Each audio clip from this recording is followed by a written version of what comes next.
आपके इस TV screen के ऊपर सवाल आ गया है, तो जरा इस सवाल को देख लीजिए ना।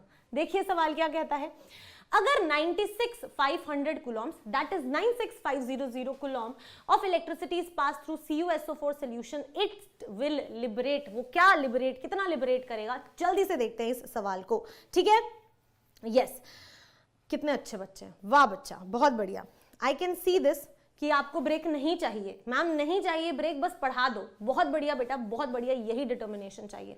अगर हम 96,500 कूलॉम की बात करें बेटा, तो 1 फैराडे को 96,500 कूलॉम के इक्वल होता है, and this is the charge of 1 mole of electron. Ma'am 1 mole electron का चार्ज कितना होता है, 96,500 कूलॉम, ठीक है बेटा।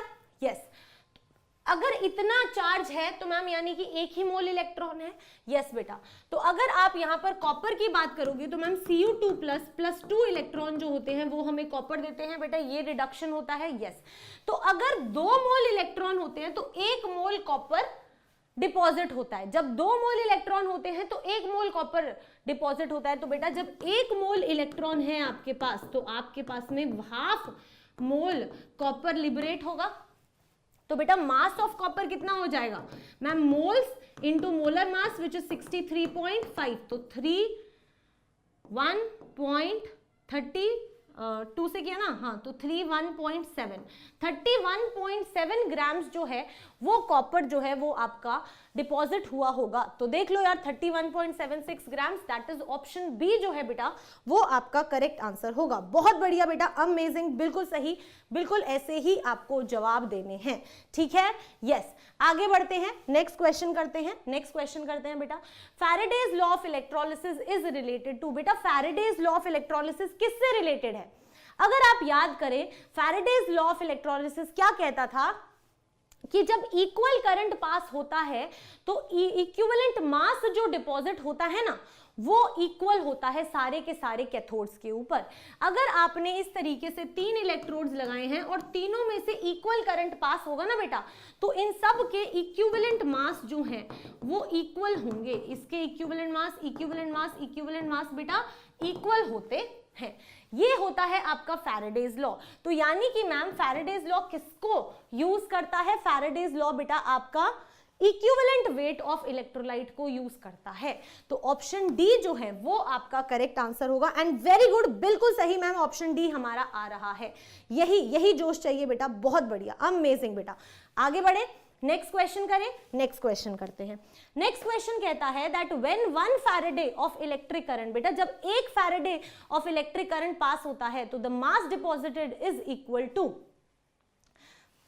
अगर 1 फैराडे आपका पास हुआ है तो बेटा एक इक्विवेलेंट मास, इक्विवेलेंट जो होता है 1 ग्राम इक्विवेलेंट, हमें पता है कि जब भी आप फैराडे लॉ की बात करते हो तो आप इक्विवेलेंट मास को यूज करते हो।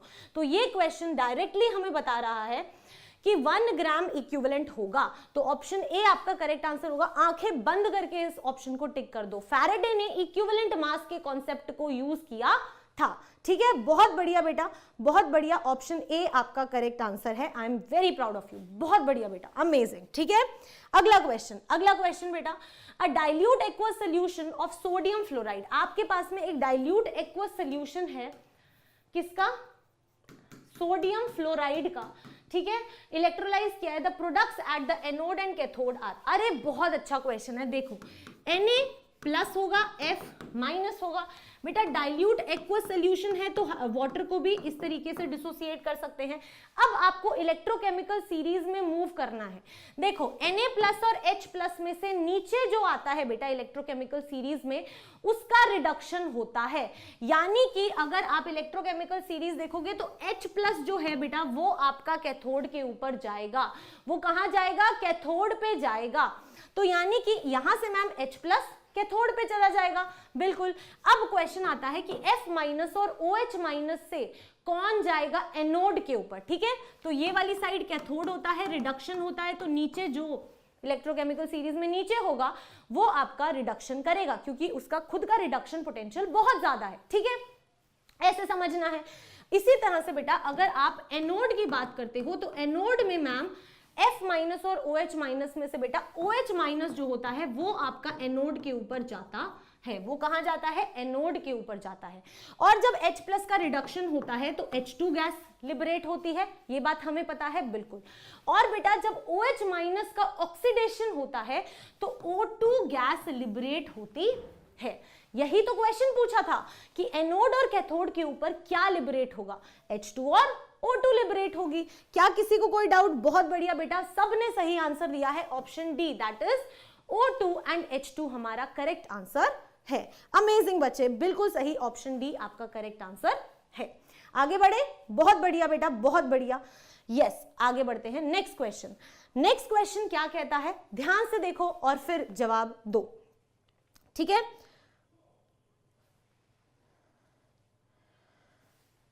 1 Faraday electricity is equal to how much of coulombs. बेटा 1 फैराडे इलेक्ट्रिसिटी कितने कुलॉम्स के इक्वल होती है? मैम अभी बस 2 सेकंड पहले हमने इस सवाल को किया है कि 1 फैराडे का मतलब होता है 1 मोल इलेक्ट्रॉन का चार्ज, और वो चार्ज कितना होता है, 96500 कुलॉम्स, राइट।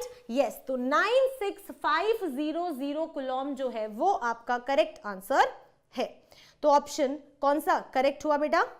बी आपका करेक्ट हो गया। तो 96500 coulomb, that is option B आपका करेक्ट आंसर है, ठीक है। बहुत बढ़िया, बहुत बढ़िया बच्चे। अब हम आगे बढ़ते हैं, आगे बढ़ते हैं बच्चा, नेक्स्ट क्वेश्चन करते हैं, ठीक है। नेक्स्ट क्वेश्चन देखो क्या कहता है क्वेश्चन। और बेटा ऐसे क्वेश्चंस आने की सबसे ज्यादा प्रोबेबिलिटी रहती है जिसमें ना आपकी कैलकुलेशन को नहीं चेक किया जाता, आपके कॉन्सेप्ट्स को चेक करा जाता है। केमिस्ट्री में कभी भी कैलकुलेशन नहीं चेक की जाती है, the major focus is on your concept, ठीक है। तो क्या कहता है अगला क्वेश्चन, ध्यान से देखो। The passage of current through a solution of certain electrolyte results in the evolution of H2। यार H2 गैस लिबरेट हुई है, ठीक है, at cathode and Cl2 at anode, the electrolytic solution is, कौन सा इलेक्ट्रोलिटिक सोल्यूशन होगा, ठीक है। यस, लेट्स सी कौन के सही जवाब दे रहा है मुझे, ठीक है। डी आ रहा है आंसर, डी आया है क्या? अभी तक एक भी सही जवाब नहीं आया है मैम के पास बेटा। अभय ने सही जवाब दिया है, very good Abhay, very good बेटा। सी आंसर आपने दिया है, अभय का आंसर मुझे सही लग रहा है अभी तक। पुनीता ने आंसर सही दिया है, ठीक है। चलो देखते हैं बेटा, अगर हम यहां पर ध्यान से देखें, अगर मैं वाटर ही लेती, अगर मैं वाटर ही लेती तो H+ होता और OH- होता, है ना। तो ये जाता H2 दे देता और ये देता O2, लेकिन हमें क्या चाहिए, हमें चाहिए H2 और Cl2। तो मैम वाटर तो नहीं हो सकता, पहला ऑप्शन गलत है। सेकंड देख लो बेटा, सेकंड क्या कहता है, H2SO4। अगर आप एक्वस H2SO4 की बात करते हो तो एक साइड H+ होगा, SO4 2- होगा, एक साइड H+ होगा और OH- होगा, क्योंकि एक्वस सोल्यूशन है। यहां पर तो H+ जाता और H2 गैस लिबरेट कर देता। इन दोनों में से बेटा OH- जाता है, इन दोनों में से OH- जाता है और वो O2 गैस लिबरेट कर देता। लेकिन मुझे क्या चाहिए एनोड के ऊपर, Cl2, है ना। तो मैम सेकंड ऑप्शन भी गलत है, तो ये भी नहीं होगा बेटा, ठीक है। थर्ड ऑप्शन देखो, सी ऑप्शन देखो, एक्वस NaCl, तो यानी कि H+ OH- और मैम Na+ और Cl-। अगर आप इसमें देखो बेटा तो अगेन H+ Na+ से नीचे होता है इलेक्ट्रोकेमिकल सीरीज में, तो वो जाएगा रिडक्शन कराने, तो ये हमें H2 गैस दे देगा। अभी तक ठीक है। OH- और Cl- में से बेटा Cl- जल्दी ऑक्सीडेशन करवाता है अपनी, तो Cl- जाएगा और आपको Cl2 गैस लिबरेट कर देगा। यही तो चाहिए था, यही तो चाहिए था, H2 और Cl2, राइट। यस, तो मैम यहां से हमें समझ आ गया कि ऑप्शन सी जो है वो हमारा करेक्ट आंसर होगा, ठीक है बेटा, परफेक्ट। ये क्यों नहीं होगा ये वाला, क्योंकि कॉपर नीचे है, राइट। H+ से कॉपर नीचे है, तो मैम कॉपर चला जाएगा ना, तो कॉपर सॉलिड बन जाएगा, H2 गैस नहीं बनेगी, ठीक है। यस, तो बहुत बढ़िया बेटा, बहुत बढ़िया। सी जो है वो आपका करेक्ट आंसर है। अमेजिंग बच्चा, बहुत बढ़िया। आगे बढ़े, नेक्स्ट क्वेश्चन करें, चलो यार नेक्स्ट क्वेश्चन करते हैं। नेक्स्ट क्वेश्चन आपके टीवी स्क्रीन के ऊपर आ गया है, ठीक है। आगे देखो, कहता when an aqueous solution of H2SO4, जब एक एक्वस सोल्यूशन H2SO4 का इलेक्ट्रोलाइज होता है तो the ion discharge at anode is, anode के ऊपर कौन सा आयन डिस्चार्ज होगा अगर H2SO4 aqueous solution of H2SO4 electrolysed होगा तो? ठीक है, चलो चलो चलो, लेट्स सी, ठीक है। एक ice cream is saying ma'am fast पढ़ाओ। बेटा इससे ज्यादा फास्ट पढ़ाया ना तो आप भूल जाओ कि मैम नेक्स्ट क्लास में कभी पढ़ा पाएंगी। मैं मैक्सिमम फास्ट पढ़ा रही हूँ, ठीक है, तो प्लीज बियर विद मी, क्योंकि कुछ तो समझोगे। बस क्वेश्चन आया छटाक आगे निकलो, क्वेश्चन आया आगे निकलो, ऐसे नहीं होता है ना, ठीक है। चलो देखो, when an aqueous solution of H2SO4, ma'am aqueous solution है तो H प्लस होगा और OH माइनस होगा, ठीक है। यहाँ पर H2SO4 है तो H प्लस होगा और SO4 2 माइनस होगा। ये बेटा कैथोड होता है, यहाँ पे रिडक्शन होता है, और मैम ये वाली साइड एनोड होता है और यहाँ पे ऑक्सीडेशन होता है, ठीक है। अब आपसे पूछा गया है कि क्या इलेक्ट्रोलाइज होगा किस पे? एनोड पे। एनोड पे देखना है तो इसको भूल जाओ, एनोड की बात करो। इसमें से बेटा OH माइनस जो होता है उसका ऑक्सीडेशन जल्दी होता है, और जब भी उसका ऑक्सीडेशन होता है मैम O2 गैस लिबरेट होती है, तो O2 गैस लिबरेट होती है ना। तो कौन सा आयन है बेटा जो एनोड की तरफ जा रहा है? जल्दी देखो मैम, OH माइनस जा रहा है ना, यस, तो ऑप्शन बी आपका करेक्ट आंसर होगा। कोई दिक्कत यहां तक नहीं? बहुत बढ़िया बेटा, ऑप्शन बी जो है वो आपका करेक्ट आंसर होगा। अमेजिंग, बहुत बढ़िया बच्चे, आगे बढ़े, कोई दिक्कत नहीं है। जो भी डाउट है अभी सॉल्व कर लो। आगे बढ़ते हैं, नेक्स्ट क्वेश्चन बच्चा। नेक्स्ट क्वेश्चन कहता है that a solution of Na2SO4 in water is electrolysed using platinum electrodes. एक सोल्यूशन है Na2SO4 का पानी के अंदर and using platinum electrodes, the products at the cathode and anode are respectively. ऐसे क्वेश्चंस देखो कितने आए हुए हैं ये क्वेश्चंस आपके लिए। तो Na2SO4 है तो Na प्लस और SO4 2 माइनस हो जाएगा। Yes ma'am, solution of this in water, देखो बेटा पानी में बोला हुआ है तो फिर आपको H प्लस और OH माइनस भी लेना पड़ेगा, ठीक है। यस मैम, यहां पर देखो बेटा H प्लस नीचे आता है इलेक्ट्रोकेमिकल सीरीज में, और मैम ये H2 देता है। SO4 और OH माइनस में से तो इतने क्वेश्चंस कर लिए कि रट ही गया कि मैम OH माइनस ही जाएगा और O2 गैस देगा। तो बेटा यही तो दो प्रोडक्ट्स होंगे, क्या क्या? H2 and O2। तो H2 and O2 that is option C जो है वो आपका करेक्ट आंसर होगा। कोई दिक्कत नहीं। बहुत बढ़िया बेटा, तो ऑप्शन सी आपका करेक्ट आंसर होगा। आगे बढ़े, नेक्स्ट क्वेश्चन बच्चा। In the electrolysis of CuSO4, अब CuSO4 का आपको इलेक्ट्रोलिसिस करना है। Cu2+ + 2 electron give Cu takes place at, बेटा जल्दी से देख के बताओ, बहुत ही इजी क्वेश्चन है मैम। अगर हम यहां पर देखें तो ये क्या है बेटा? ये रिडक्शन हो रहा है, राइट। जब भी आप इलेक्ट्रॉन्स को गेन करते हो तो उसे रिडक्शन कहते हैं। और हमेशा याद रखना कि रिडक्शन प्रोसेस जो होता है वो कैथोड के ऊपर होता है।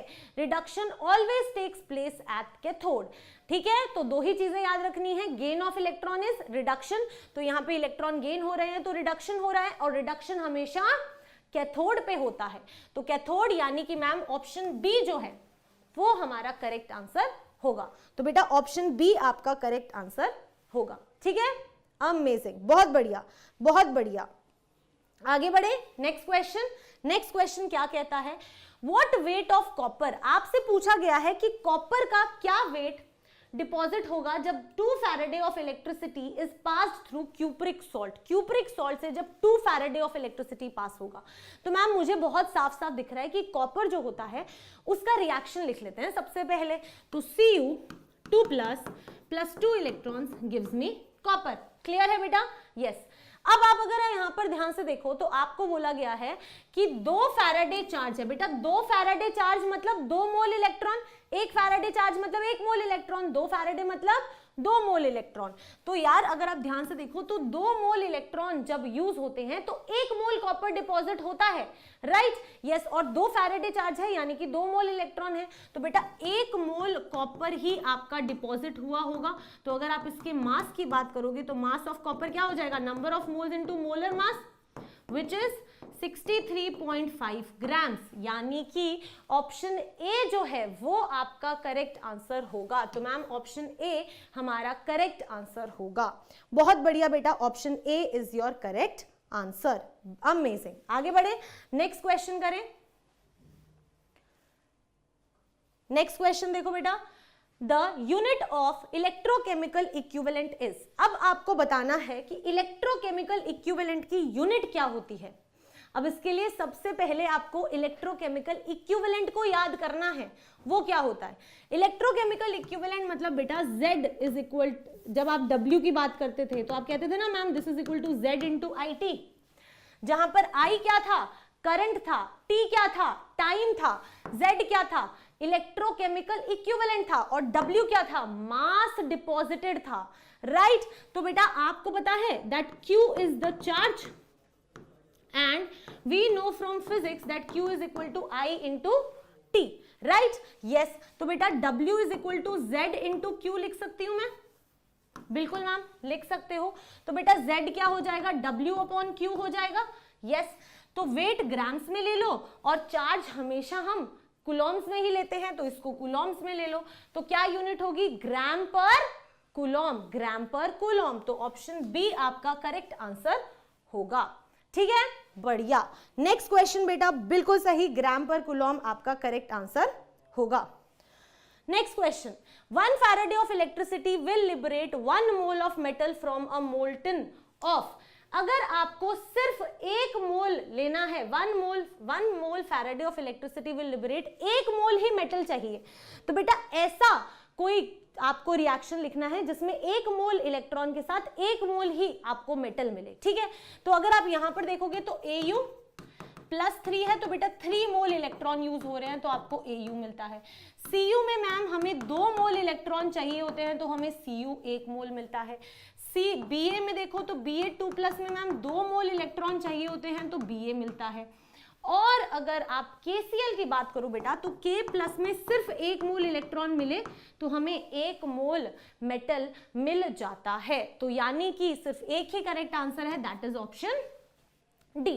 तो ऑप्शन डी आपका करेक्ट आंसर है, परफेक्ट, बहुत बढ़िया बेटा, बहुत बढ़िया। आगे बढ़ते हैं, ऑप्शन डी बिल्कुल सही, अमेजिंग बच्चा। नेक्स्ट क्वेश्चन क्या कहता है, an aqueous solution of CuSO4 is stirred with a silver spoon. बेटा अब आपने एक कॉपर सल्फेट सोल्यूशन को सिल्वर की स्पून, चांदी की चम्मच से स्टर किया है, ठीक है, तो क्या होगा उसका, ठीक है। सबसे पहले आपको क्या याद रखना है कि ये आपका कॉपर 2+ है, और बेटा अगर आप इलेक्ट्रोकेमिकल सीरीज में देखोगे तो सिल्वर जो होता है वो आपका कॉपर के नीचे आता है इलेक्ट्रोकेमिकल सीरीज में, यानी कि copper is more electro reactive, copper आपका ज्यादा रिएक्टिव है। यस मैम, तो इसलिए बेटा कुछ भी नहीं होगा। अगर आपकी जो स्पून जो थी वो कोई ऐसे एलिमेंट की होती जो कॉपर से ज्यादा रिएक्टिव होता तो डिस्प्लेसमेंट होता, लेकिन क्योंकि आपकी सिल्वर जो है वो लेस रिएक्टिव है तो कोई फर्क नहीं पड़ेगा, राइट। यस, क्योंकि कॉपर ज्यादा रिएक्टिव है तो वो अपना 2+ में रह के खुश है, उसको नहीं जाना फिर कॉपर में एज कंपेयर टू Ag, ठीक है। तो यानी कि मैम क्योंकि कॉपर ज्यादा रिएक्टिव है than silver, that is why nothing will happen here, कोई डिस्प्लेसमेंट रिएक्शन नहीं होगी बेटा, तो इसलिए option D that is nothing will happen is your correct answer, ठीक है बेटा, बहुत बढ़िया, ठीक है, तो परफेक्ट, कोई दिक्कत नहीं है, नो रिएक्शन, अमेजिंग बच्चे, ये आपको समझ आ गया है। Next question, EMF of cell, इस क्वेश्चन को पढ़ो बेटा, फिर हम करेंगे।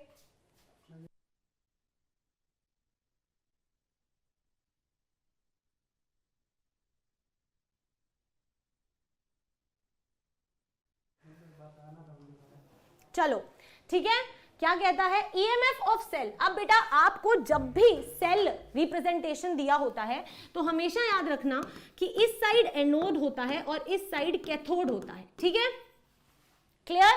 यस, तो इस साइड एनोड होगा, इस साइड कैथोड होगा। अगर आप यहां पर ध्यान से देखो तो मैम मैं कह दूं कि ये एनोड है और ये कैथोड है, कोई दिक्कत नहीं है, परफेक्ट। तो अगर आपको बेटा यहां पर E और E0 ऑफ सेल कैलकुलेट करना होता है तो यानी कि ma'am E0 reduction potential of cathode minus E0 reduction potential of anode आ जाता है, ठीक है बेटा। यस, तो रिडक्शन पोटेंशियल ऑफ कैथोड कौन है बेटा, Au वाला है, तो आपको Au का A0 दिया हुआ है विच इज 1.5 वोल्ट, तो मैम 1.5 आ जाएगा minus E0 reduction potential at anode. Anode देखो बेटा ये रहा 2 प्लस से निकल दिया हुआ है, तो यानी कि मैम रिडक्शन पोटेंशियल ही दिया, और रिडक्शन पोटेंशियल कितना दिया है, -0.25। तो यहां पर -0.25 आ जाएगा, which is equal to 1.5 plus 0.25 which is equal to 1.75 volt. ठीक है बेटा, तो 1.75 वोल्ट इज एब्सोल्युटली राइट बेटा। ठीक है, तो ऑप्शन सी जो है वो आपका करेक्ट आंसर होगा। तो ऑप्शन सी जो है वो आपका करेक्ट आंसर होगा। बहुत बढ़िया बेटा, बिल्कुल सही, ऑप्शन सी ही आपका करेक्ट आंसर आ रहा है। Amazing. Next question, the cell reaction. अब आपको एक सेल रिएक्शन दी है और आपको क्या बताना है, आपको करेक्ट सेल रिप्रेजेंटेशन देना है। और मैंने आपको बताया था कि हमेशा इस साइड एनोड और उस साइड कैथोड होता है। एनोड के ऊपर हमेशा ऑक्सीडेशन होगा, कैथोड पे हमेशा रिडक्शन होगा। अगर मैं यहां पर रिएक्शन देखूं तो जिंक से जिंक 2 प्लस, इस पूरी रिएक्शन को लिखते हैं, zinc plus Cu2 plus gives me zinc 2 plus plus Cu, right? Yes. तो बेटा ध्यान से देखो, ये क्या हो रहा है मैम, ये ऑक्सीडेशन हो रहा है, और बेटा ये क्या हो रहा है मैम, ये रिडक्शन हो रहा है। बेटा रिडक्शन कहाँ होता है, कैथोड पे होता है, और ऑक्सीडेशन कहाँ होता है मैम, एनोड पे होता है।